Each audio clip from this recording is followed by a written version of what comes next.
창세기 13장입니다. 창세기 13장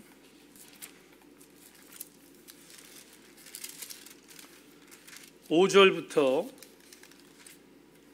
13절, 창세기 13장 5절부터 13절까지 말씀을 보겠습니다.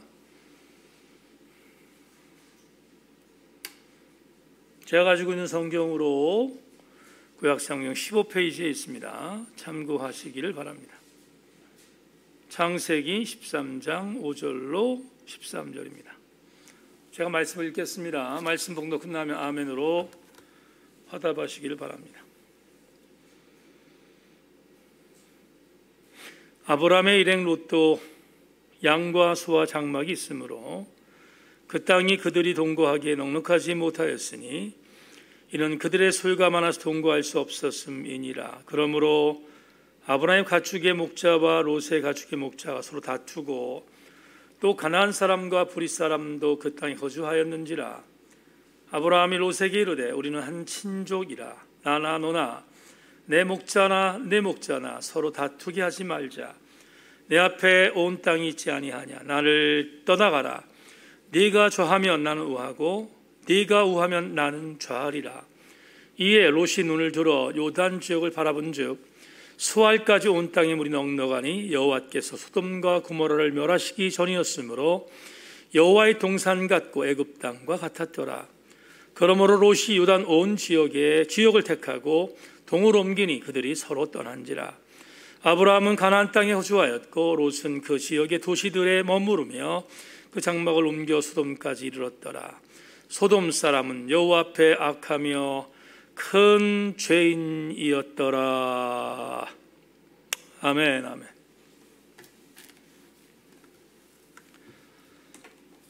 찬송 한 장 더 드리겠습니다. 내 주를 가까이 하게 함은 찬양하겠습니다. 338장 찬송하고 말씀을 나누겠습니다.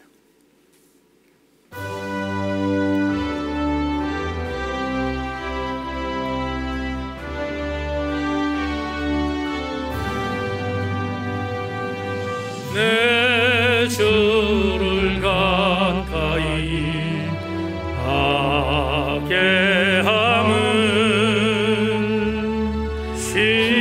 십자가 진 같은 고생이나 내 일생 소원은 늘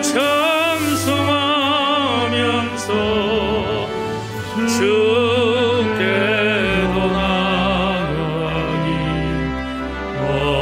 원합니다. 내 고생하는 것 옛 야곱이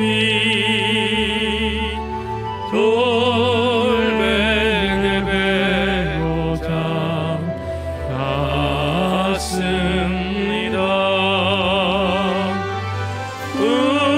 꿈에도 소원이 늘 찬송하면서 주께로 나가기 원합니다. 성성에 가는 길 험하여도 생명길 되나니 은혜로다.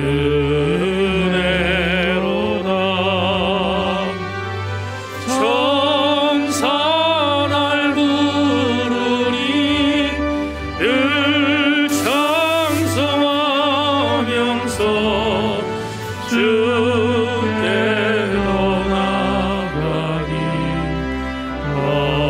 원합니다.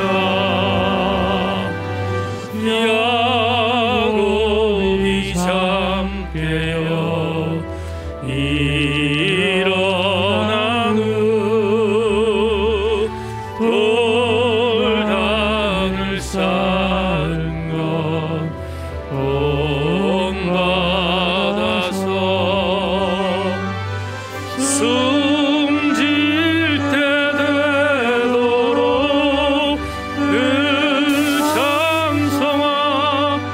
나아가면서 주께로 나가기 원합니다.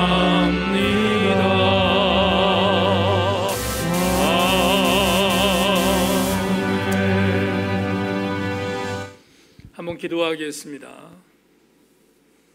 수요일 저녁에 함께 모였습니다. 예배 이후 3일 동안도 우리를 은혜의 자리로 인도하여 주셨고, 오늘 저녁에 또 다른 3일을 은혜로 마무리할 수 있도록 영적인 기폭제를 허락하시기 위하여 예배자로 세우셨습니다. 하나님, 은혜가 머무는 자리가 되게 하시고 예배에 참석한 모든 교우들마다 하나님, 저들을 영적으로 감동시켜 주시옵소서. 말씀을 읽고 듣고 그것 가운데 모든 것들을 지키는 자는 복이 있다 하신 주님, 우리에게 오늘 듣는 시간을 주셨사오니 듣는 시간, 은혜로 점철되어지는 복된 시간으로 인도하여 주시옵소서. 성령의 도우심을 기대하며 예수 그리스도의 이름으로 기도 올리옵나이다. 아멘. 한 번 더 인사합니다. 말씀에 기대를 거십시다. 인사하겠습니다. 말씀에 기대를 거십시다.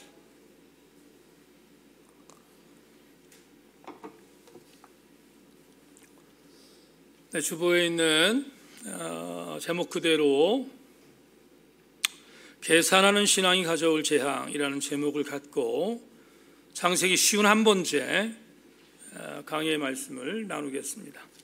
하나님 이 시간 우리 함께 하여 주시기를 소망합니다.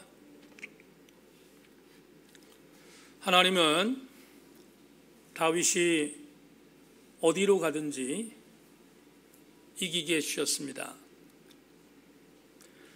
다윗이 이스라엘 영토를 확장해 가면서 승승장구를 하던 어느 날 아람과의 전투가 한참이었던 때였습니다.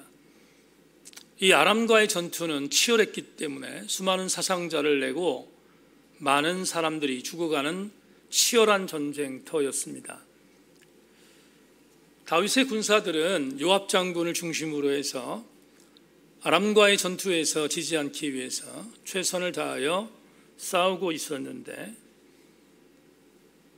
마침 전쟁터를 나가지 않은 다윗 왕은 자신의 왕궁에서 늦잠을 잤습니다. 오수를 즐겼습니다. 어떤 의미로 바라보면 전쟁 중에 있었는데 왕이 늦잠을 잤다는 것은 방만함에 빠졌다는 증거일 수 있습니다. 영적으로 틀어지면 언제나 사단이 공격하기가 쉬운데 바로 그때 사단이 다윗을 공격한 것입니다.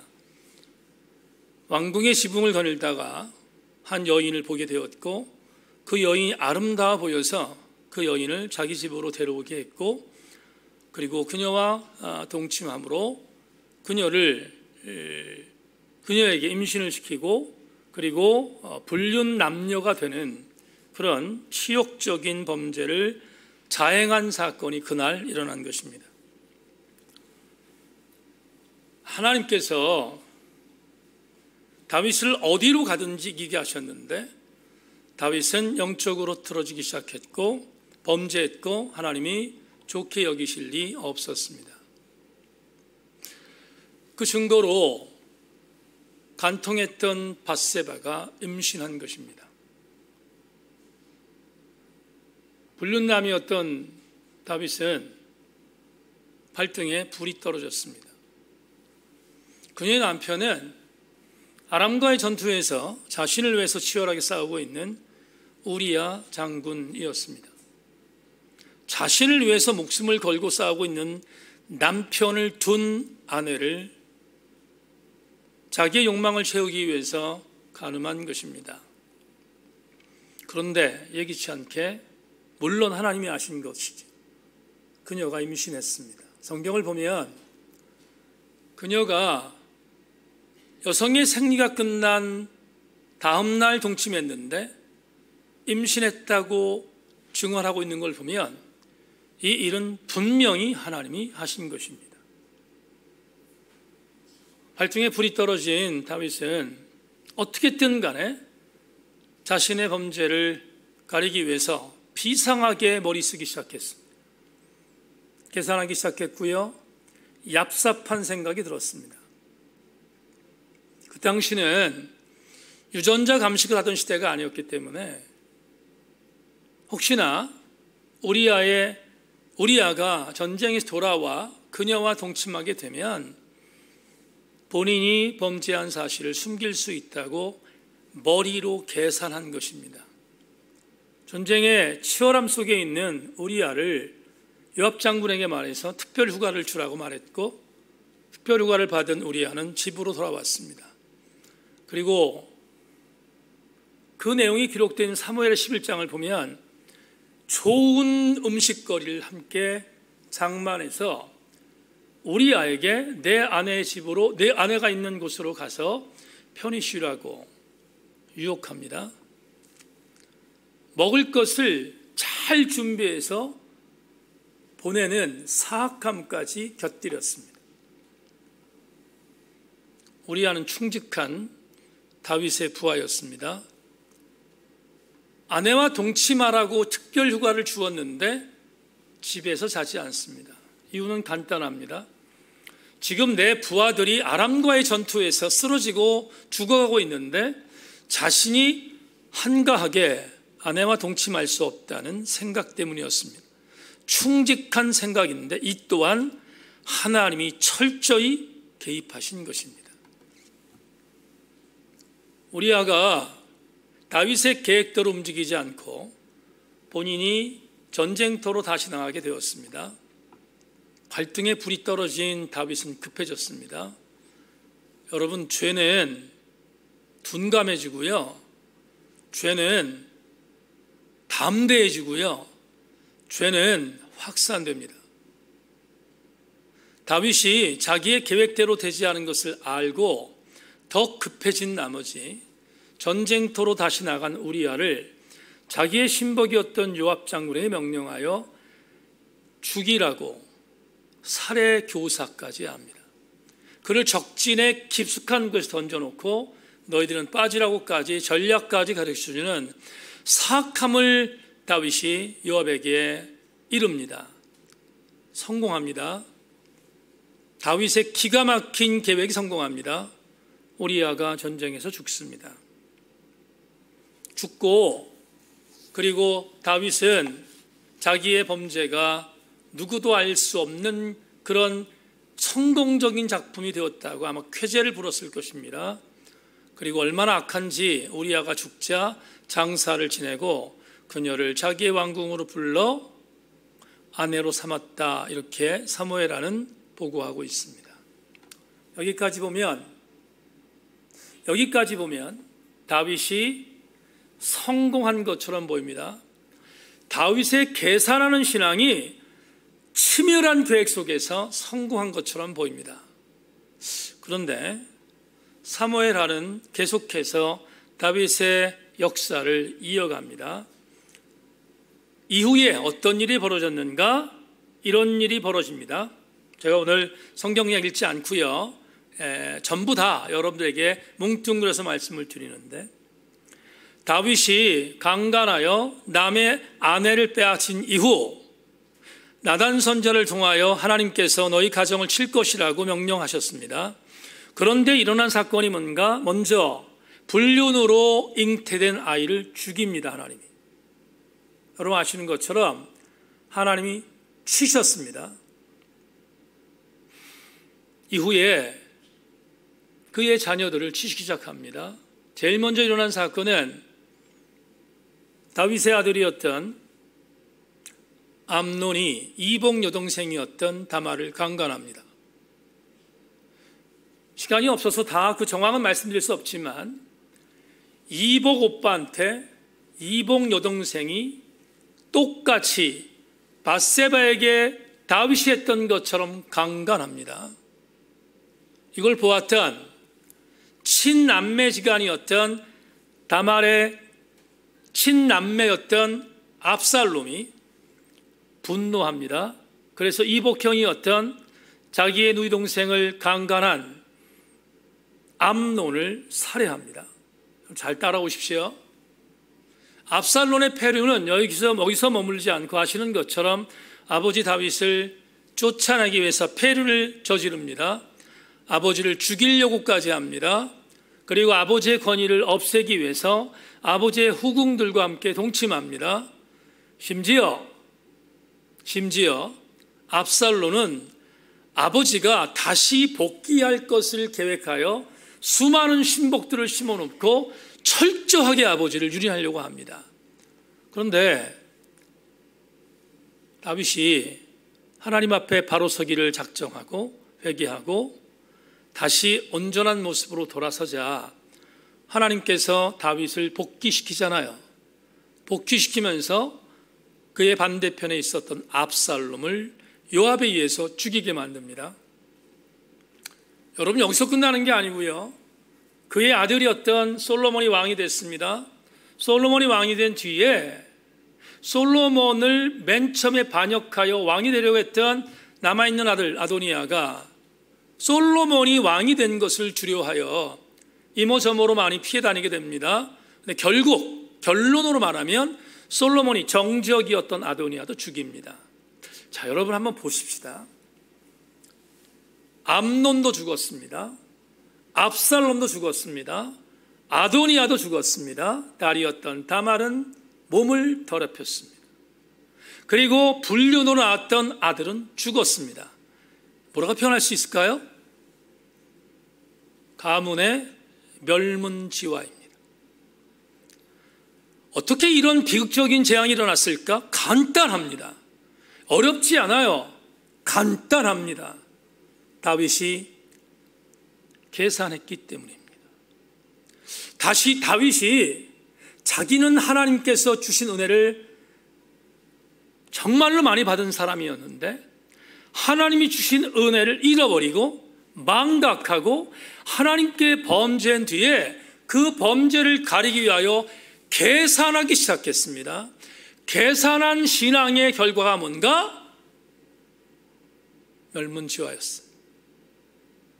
지금 여러분에게 사무엘하 11장 이하의 말씀을 제가 여러분에게 빠른 속도로 말씀을 드렸어요. 오늘 설교의 제목은 계산하는 신앙이 가져올 재앙인데 대표적인 성경의 모델을 제시하라면 다윗입니다. 다윗은 계산하여 가문이 멸문지화 당한 성경의 대표적인 장본인입니다. 우린 다윗을 위대한 성군이라고 말하지만 다윗을 바라보면 비극의 주인공일 수도 있다는 사실을 잊지 말아야 합니다. 자, 오늘 왜 다윗 이야기를 시작하며 수요예배의 설교를 시작했을까? 본문도 대단히 유사하기 때문에 그렇습니다. 오늘 본문은 아브라함과 조카 롯의 담론이지요. 오늘 여러분 읽어드린 창세기 13장은 아브라함과 조카 롯의 담론입니다. 우리 이미 강의 설교의 통해를 통해서 공부했으니까 빠르게 진행하겠습니다. 애굽에서 대창피를 당한 아브라함이 하나님의 전적인 은혜로 다시 가나안으로 돌아왔습니다. 돌아왔는데 이걸 어떻게 해석해야 되나? 돌아올 때 그냥 들어온 게 아니고 치사한 인간이었던 아브라함에게 하나님께서 애굽의 바로의 마음을 움직이셔서 상당히 많은 재물과 재산들을 붙여주었습니다. 내려갈 때 엉망진창으로 내려갔던 아브라함이었는데 올라올 때는 재물들이 많아졌습니다. 가축도 많아졌습니다.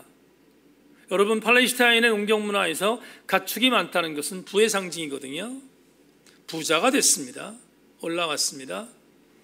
그런데 아브라함과 조카 롯이 정착했던 베델과 아이 사이에 수많은 동물들이 생겼습니다. 가축들이 생겼습니다.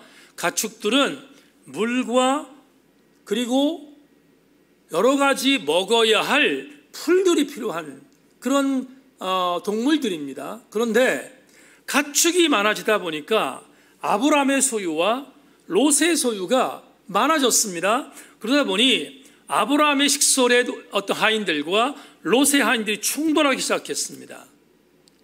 땅은 제한적이고 먹일 만한 먹이도 제한적인데 이 두 큰아버지와 조카의 관계였지만 역시 살아가는 삶 속에서 두 사람이 함께 살아갈 수 있는 방법이 없다는 것을 깨닫게 되었습니다.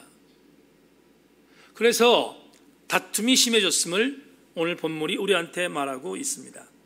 여러분, 오늘 본문 6절과 7절을 읽어보겠습니다. 자막 보십시오. 그 땅이 그들이 동거하기에 넉넉하지 못하였으니 이는 그들의 소유가 많아서 동거할 수 없었음이니라. 그러므로 아브라함의 가축의 목자와 롯의 가축의 목자가 서로 다투고 또 가나안 사람과 브릿 사람도 그 땅에 거주하였더라. 지금 가나안과 아이와 베델 사이 그 가나안 땅에 두 롯과 아브라함의 식솔들이 먹고 살 수 있는 것들, 그리고 그 가축들이 먹고 살 수 있는 것이 적어지자 다툼이 일어났다고 했는데, 성경은 이렇게 말합니다. 두 가족 간의 관계뿐만 아니라 이미 거기에 거주하고 있었던 가나안 거민까지 함께 있었기 때문에 더 상황이 어려웠음을 분명히 장세기 기자가 보고하고 있습니다. 어른이 뭔가 해결점을 제시해야 될 것 같습니다.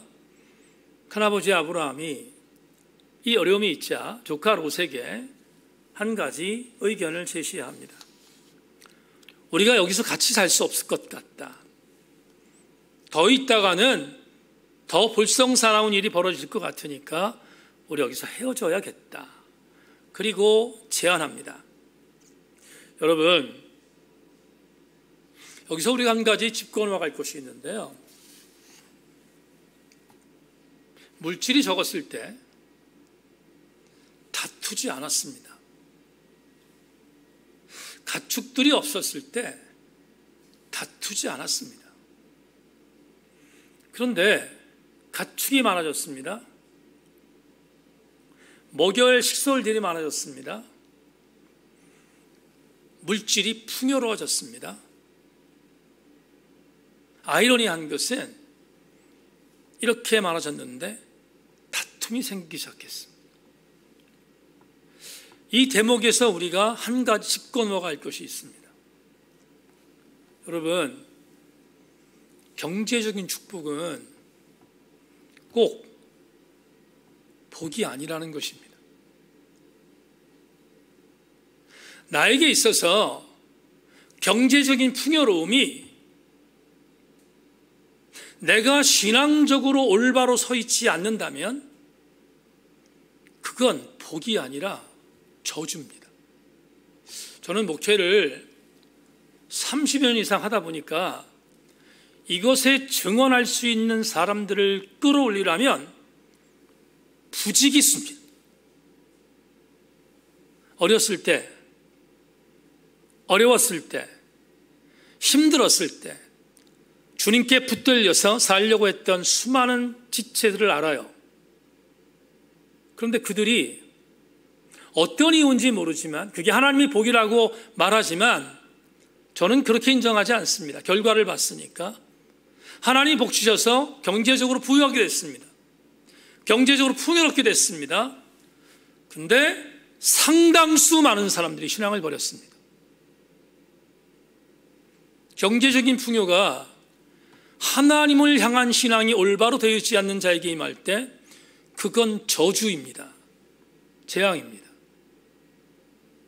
내가 하나님의 뜻대로 온전히 살고 있는데, 하나님의 뜻과 은혜 속에서 온전히 살고 있는데 그것으로 인해 하나님께서 나에게 복을 주셨다면 그 사람은 그 복을 하나님의 아디줄로 여기고 온전히 살아갈 수 있는 가능성이 있지만, 그게 아니라 하나님 앞에 온전한 삶을 살고 있지 않음에도 불구하고 어떻게 하다 보니까 경제적인 풍요로움이 임했습니다. 그걸 표면으로 포장하기 위하여 하나님이 주신 복이라고 생각하는 경우 인정할 수 없습니다.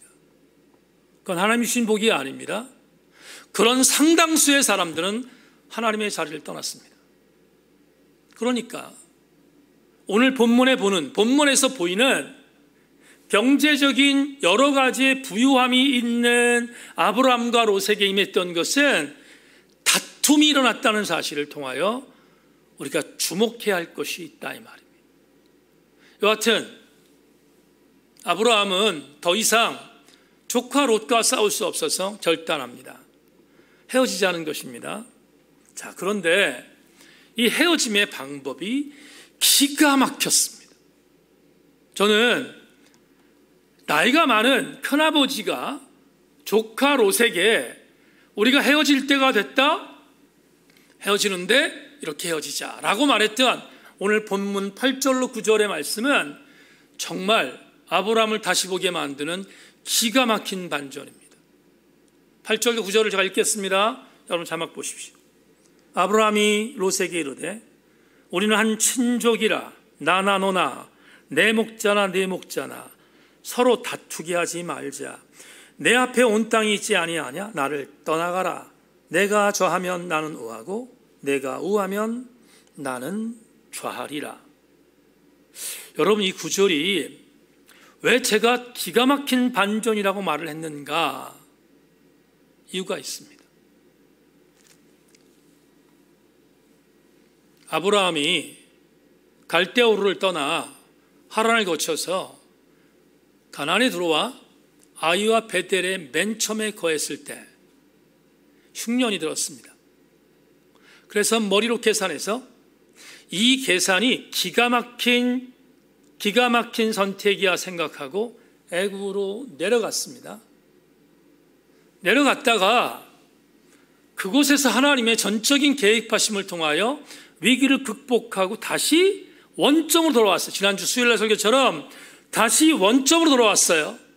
다시 원래 자리였던 가나안 땅의 아이와 베델 사이로 돌아왔습니다. 근데 이번엔 두 번째 얘기가 뭐지요? 풍요로와 짐으로 인한 다툼입니다. 그러면 이전에 아브라함의 나름대로 라이프 스타일을 생각해 보면 또 계산해야 되는 게 맞잖아요. 아브라함은 또 계산할 거라고요. 애굽에 내려갈 때처럼 비상한 머리를 갖고 이렇게 하는 게 나에게 유익이 되겠지 하는 마음을 갖고 또 계산할 거다 이 말이에요. 근데 놀라운 사실이 오늘 본문에 있잖아요. 롯과 헤어지면서 아브라함은 애굽으로 내려갈 때의 계산함을 버려요. 계산하지 않는다고요. 놀라운 감동입니다.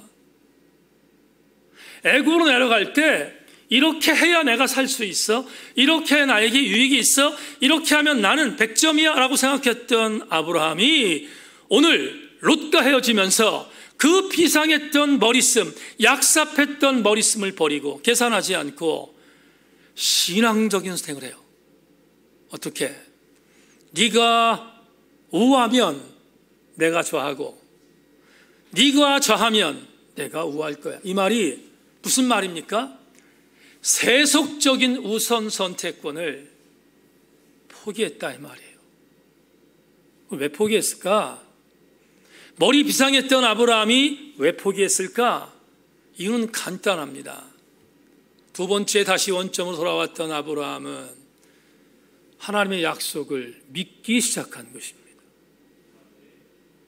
하나님이 이 땅에서 너의 자손에게 복을 줄 것이고 이 땅에서 너를 축복할 것이라고 하는 그 말씀을 믿기 시작한 것입니다. 그래서 지금 상황은 어렵지만 롯에게 세속적 우선 선택권, 머리를 쓰므로 계산하던 우선 선택권을 이제 아브라함은 택하지 않습니다. 아브라함이 기가 막힌 제안을 하죠. 롯이 기분 좋았습니다. 왜? 자기에게 우선권을 줬으니까. 큰아버지가 먼저 우선권이 있는데 자기에게 우선권을 줬으니 이게 무슨 행제입니까? 얼마나 좋았겠습니까? 그래서 롯은 나에게 온 이 절호의 기회를 놓치지 말아야겠어 생각했습니다. 그리고 10절 본문에서 롯의 선택을 창세기 기자는 이렇게 보고합니다. 이에 롯이 눈을 들어 요단 지역을 바라본 즉 수알까지 온 땅에 물이 넉넉하니 여호와께서 소돔과 고모라를 멸하시기 전이었으므로 여호와의 동산 같고 애굽 땅 같았다. 이었더라. 여기 이에 롯이 눈을 들어 요단 지역을 바라본즉, 지금 롯이 바라본 것은 요단의 오른쪽 동쪽입니다. 동쪽을 바라봤어요. 그 지역은 소돔과 고모라 지역입니다. 소알 땅이라고 하는데 그 땅은 비옥한 땅이었고요, 물이 많았고요, 그리고 목초들, 가축들이 먹을 수 있는 여러 가지 목초들이 있는 풍부한 땅이었습니다. 보기 너무 좋았습니다. 당연히 그쪽을 선택했습니다. 근데 여기 바라본즉이라는 이 히브리어 단어를 주목합시다. 롯이 바라본즉, 소알을 바라본즉, 히브리어 단어로 라라고 합니다. 라라는 단어는 그냥 보는 게 아니고요, 욕심을 갖고 바라보는 것을 말합니다. 요단의 동쪽을 보니까 너무 좋아, 욕심이 생겼어요. 그 욕심을 포기하지 않고 그곳으로 갔다는 것입니다. 근데 여러분, 성경은 얼마나 정직한지 아십니까? 성경이 이렇게 롯의 선택을 고발한 뒤에 13절에서, 오늘 본 마지막 절이죠, 13절에서 이렇게 글을 남겨요. 13절, 소돔 사람은 여호와 앞에 악하며 큰 죄인이었더라. 유진 피터슨의 메시지를 보면 메시지 번역에서 이렇게 번역하고 있습니다. 소돔 사람은 악해서 하나님을 거슬러 극악한 죄를 짓는 자들이었다.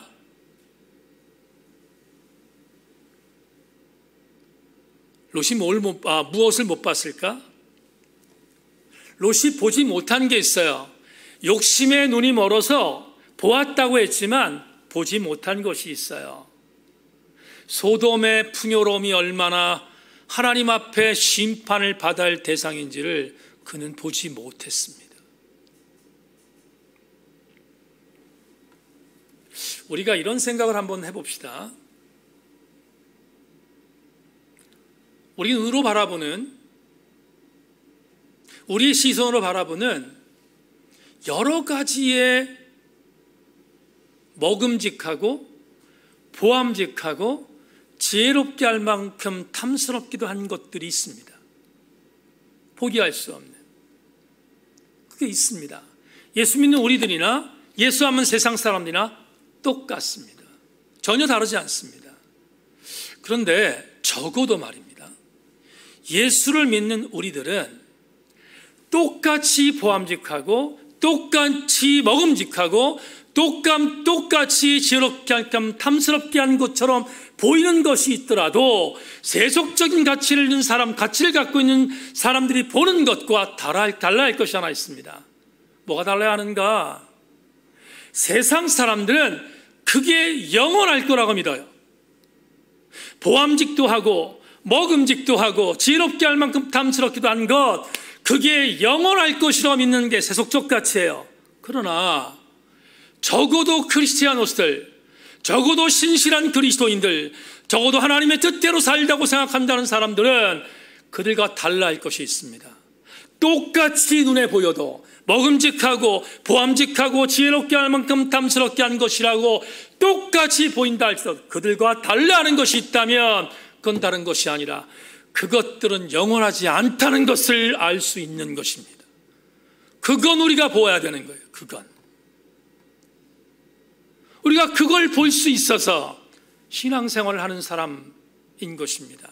만에 하나 그걸 보지 못한다면 아무리 신앙생활을 하는 사람일지라도 세속적인 사람과 뭐가 다르겠습니까? 다르지 않습니다. 롯을 보십시다. 롯은 창세기 12장 4절에서 말했습니다. 아브라함은 말씀을 따라갔고 롯은 아브라함을 따라갔다. 기가 막힌 말씀이라고 말씀드렸습니다. 아브라함은 하나님 말씀을 따라갔지만 롯은 사람을 따라갔습니다. 사람을 따라갔던 롯은 결국 사람의 지혜를 갖고 계산하여 선택했습니다. 선택했던 그의 결과가 어떻게 됐습니까? 여러분, 창세기 14장을 다다음 주에 보겠지만 창세기 14장을 가면 그는 소돔과 고모라 지역에서 살고 있었던 수많은 이방 민족들의 왕들의 포로가 되어져서 고통을 당하는 고통의 연속을 당하게 됩니다. 소돔과 고모라 지역이 좋아서 갔는데 엘람왕 그돌라오메를 통하여 나름대로의 고통을 당하는 것을 14장에서 만나게 됩니다. 어디 그뿐입니까?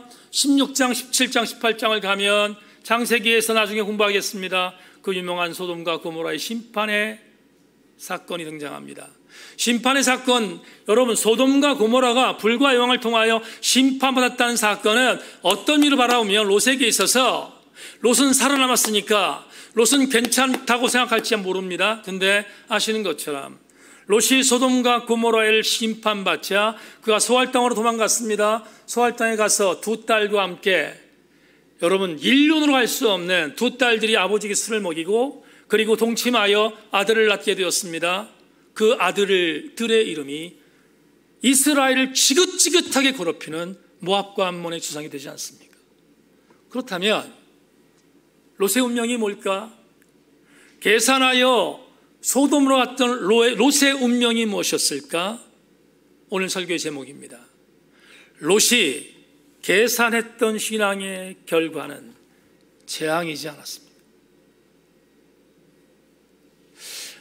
애굽으로 내려갈 때 계산했던 아브라함이 자신의 계산이 잘못되었다는 것을 깨닫고 다시 원점으로 돌아와 조카 롯에게 우선권을 넘기는 정도의 자기의 기득권을 내려놓고 계산하지 않자. 나중에 볼게요. 여러분, 아브라함은 헤브론 땅으로 넘어가 척박한 헤브론 땅에서 하나님이 동행하는 은혜의 주인공이 됩니다. 우리는 오늘 이상의 해석을 통해서 오늘 수요 저녁 예배를 통하여 주시는 영적 릴레마를 받아야 되겠습니다. 자막 보겠습니다. 오늘 예배를 드리는 사랑하는 교우 여러분, 자막에 있는 그대로 내가 만약 신앙의 여정 안에서 계산해야 하는 신앙의 길목에 서게 될 때 여러분은 반드시 그 반대편의 것을 선택하기를 소망합니다.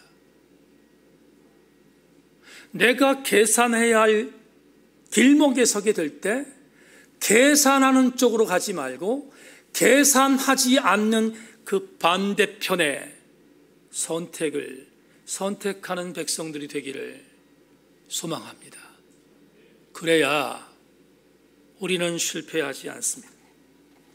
여러분, 다시 한번 오늘 본문의 주제절이라고 말할 수 있는 8절과 9절을 여러분에게 읽어드리겠습니다. 아브라함이 롯에게 이르되 우리는 한 친족이라 나나 너나 내 목자나 내 목자나 서로 다투게 하지 말자. 내 앞에 온 땅이 있지 아니하냐 나를 떠나가라. 내가 좌하면 나는 우하고 내가 우하면 나는 좌하리라. 여러분, 이 8절과 9절에 대한 이 구절을 현존하는 최고의 구약학자라고 하는 월터 브루그만 교수가 어떻게 설명했는지를 들어보십시오. 이 이야기에서 아브라함은 경이로운 신앙의 모델로 묘사된다. 나이 많은 큰 아버지로서 그는 좋은 땅에 대한 기득권을 주장할 수 있었다.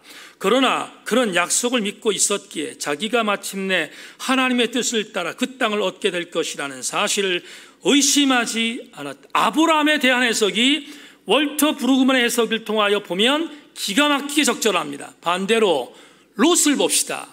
롯은 백석대학의 송병헌 교수의 해석을 여러분에게 읽어드리겠습니다. 롯이 바라본 땅은 비옥했다. 그로 많은 가축을 거느리고 있는 롯의 관심이 그쪽으로 쏠리는 일은 당연한 일이다. 그러나 롯의 선택은 잘못된 선택이었다. 그가 하나님의 약속을 의식했더라면 그쪽을 선택할 수 없었다. 가나안을 선택했어야 했다. 즉 별 볼 일 없는 하나님의 축복과 매력적인 세상의 부귀영화 중 그는 후자를 선택한 것이다. 송병헌 교수는 롯의 실수를 지적하는 본인의 주석서에서 이렇게 이 단원을 갈무리합니다. 신앙인이라고 자처하는 우리에게도 혹시 롯의 모습이 보일 때가 있지 않은가?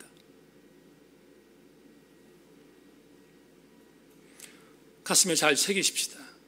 어떤 일이 있어도 롯의 선택을 계산하는 마음을 갖고 해서는 안 됨을 우리에게 알려주는 선생님들의 보고도 귀를 기울여야 되지 않겠습니까? 이제 말씀을 맺으려고 합니다. 신약의 내증 하나를 여러분에게 예를 들고 설교를 맺겠습니다.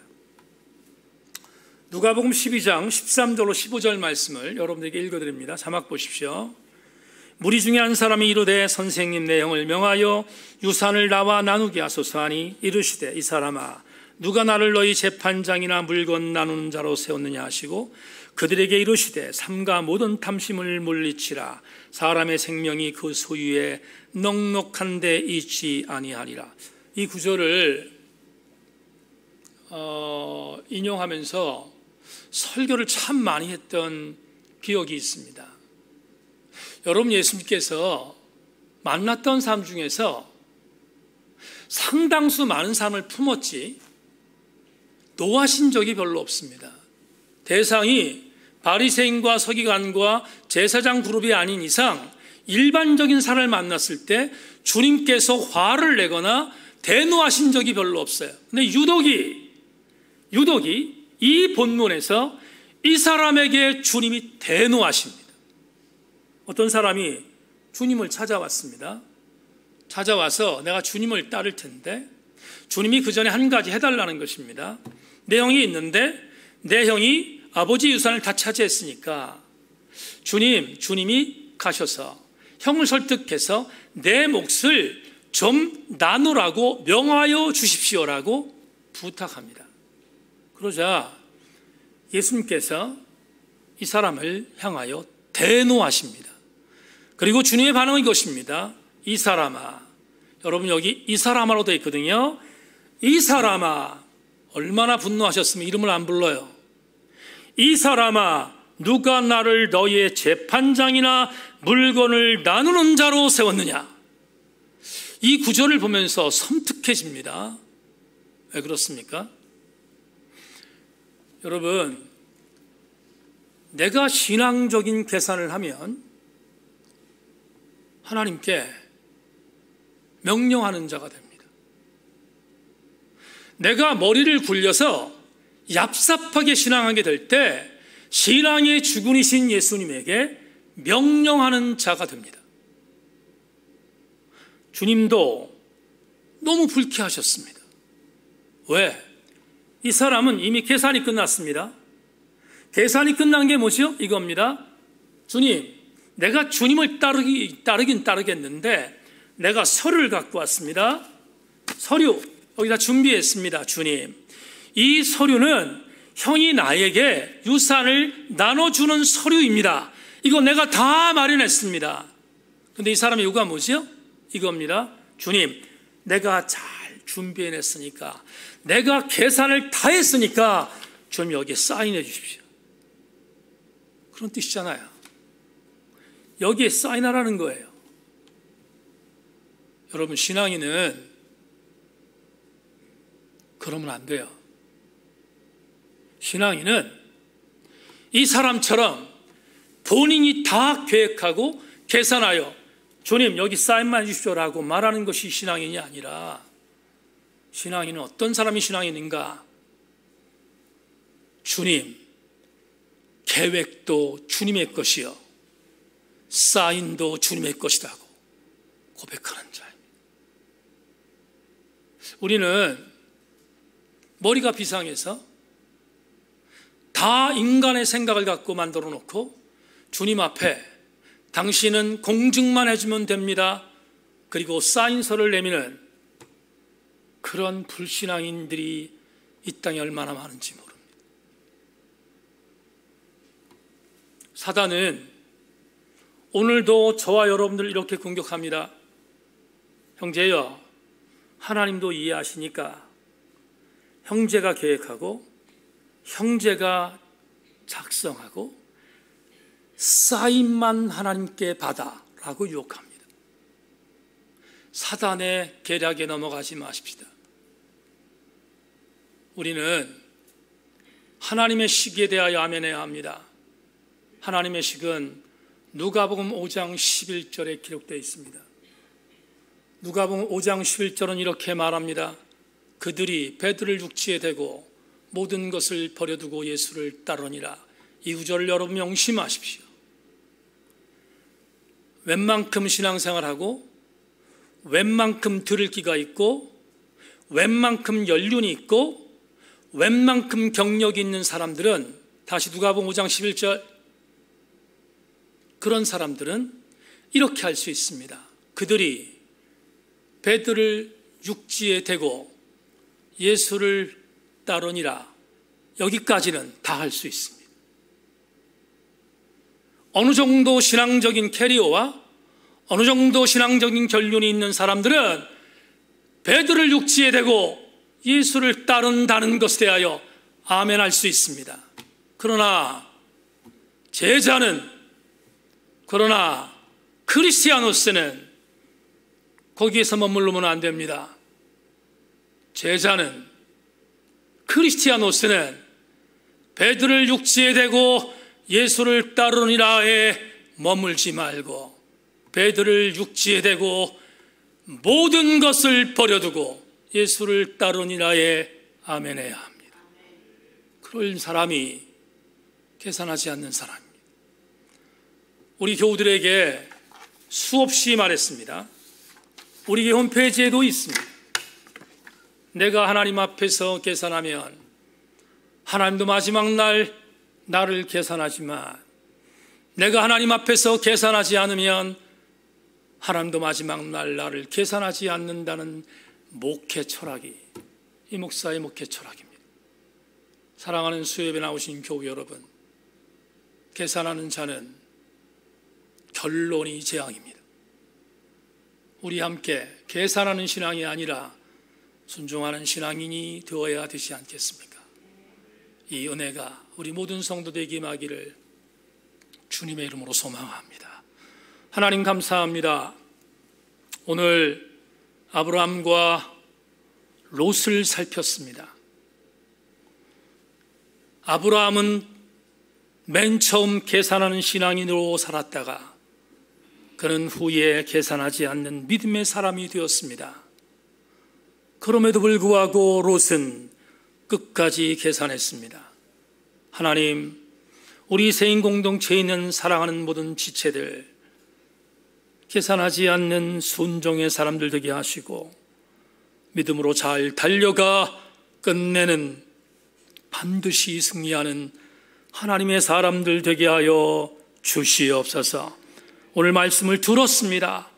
들었다면 한 번 더 하나님 앞에 순종하는 하나님 백성으로 서게 하여 주시옵소서. 은혜를 믿고 감사드리며 예수 그리스도의 이름으로 기도 올리옵나이다. 아멘. 하늘에 계신